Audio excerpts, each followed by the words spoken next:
The S25 Edge doesn't really make any sense to me. I mean, look, I held the phone and it honestly does feel premium and feels like a really premium device because the dimensions of the phone, how slim it is an incredible thing to feel in the hand. But for all the compromises that this phone has, yeah, it still doesn't make sense because these phones are still expensive.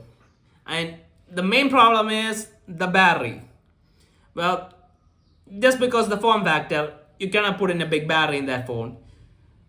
A normal big battery at least. I mean, there's the new battery tech that's they could use and put in it, which could give out a bigger capacity, but that's not the case with this phone. This is using a regular battery. So the battery life does suffer, and I think the battery is around the same size as the regular S25, which, yeah, the battery of a regular S25 used on a phone with the screen size about the same as the S25 Ultra. I mean, does that make any sense? No, because the battery is gonna suffer, and when you're paying that kind of price for the phone, you want it to have a good battery life, and that's not something that's possible with this phone because of the dimensions. And then there's the camera. Again, you want good cameras on your phone, and this thing cannot put in all the cameras that the Ultra has. Again, because the form factor, the telephoto lens, it needs some space, and it's a bit of a problem. And that's not something that these slim phones can solve right now. Now, the battery thing, they might have been able to do something, but the telephoto lens, yeah, I don't think there's much they could have done other than making the camera bump huge. So yeah, these are two big issues with the flagship phone. Even though the Ultra is supposed to be the flagship, the fact that this thing is higher up in the price range means that, yeah, people are gonna have to compromise a lot when they buy this phone in terms of the usability because of the battery and the capability of the camera. Now, if it's just for the looks and you're just a casual user, you don't use the camera all that often or do a lot of heavy stuff on your phone, fine, you can just have the phone for the form factor. It's a nice looking phone. And honestly, if it was it was the same size as the S25, that would have been honestly an incredible feeling phone. I mean, those squared up edges and thin and small, so compact, that would be awesome. But well, if they did that, they would probably have to put an even smaller battery in there, and yeah, I don't think that would have worked at all. That's probably why they didn't do the trial run with that phone.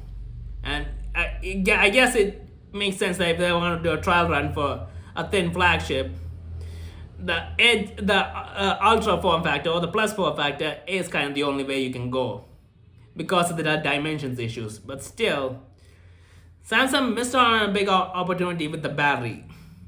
And I guess maybe they don't want to use the technology yet, or they're working on something, or there's something else happening that we don't know about.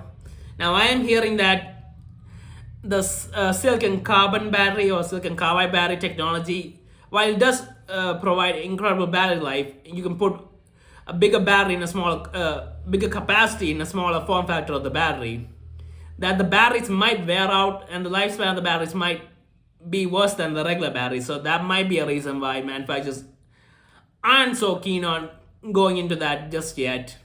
I don't know about that, but if it is, I understand, I guess. But still, I mean, I don't know where this Edge phone is going to go unless they get a better battery tech, because even they bring out the new Edge next year and it's the same kind of battery, yeah, I don't think this phone's gonna sell. People are just gonna buy the Ultra or save some money and buy the regular one. And Apple's also planning on doing this for the iPhone 17 Air. I think it's called the Air. And I'm guessing that they might be using the normal batteries too. But I don't know, maybe they do something with the processing and the software, because they have control of both to give us incredible normal battery life or something. But that's an iPhone and people are still gonna buy the iPhone. It doesn't matter what it doesn't have or what it has, people will buy the iPhone. And considering that what the S25 Edge looks like, the premium look that the thin phone gives off, the iPhone 17 is probably gonna sell really well as well. I mean, it's an iPhone and it's a premium looking iPhone. That's enough for most people who are buying that phone. But for Samsung, yeah, I don't know if they're gonna be able to do this next year and be successful if they don't change the battery tech. And yeah, that's what I think about it. Now, the concept of a thinner phone, it does sound nice and better to hold in the hand, less weight, but people care more about the battery.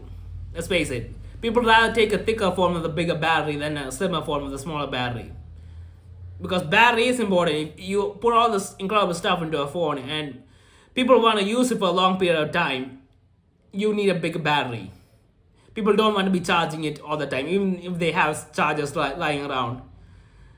They don't want to charge it all the time. They want to be using their phone, and people do use their phones a lot. Let's face it, for work and entertainment and everything. So yeah, something needs to be done about this when the next S26 Edge comes out. And I guess the Plus phone is probably gonna be dead by then. I think they might end up replacing the Plus with the Edge or something. I don't know. The Plus isn't honestly the most popular phone if you think about it. I mean, the S25, it's cheaper and a smaller form factor, and the S25 Ultra is the bleeding edge phone. But the Plus, well, it kind of falls in the middle, and the middle is not something that everyone wants. So we have to wait and see what happens with these phones, I guess.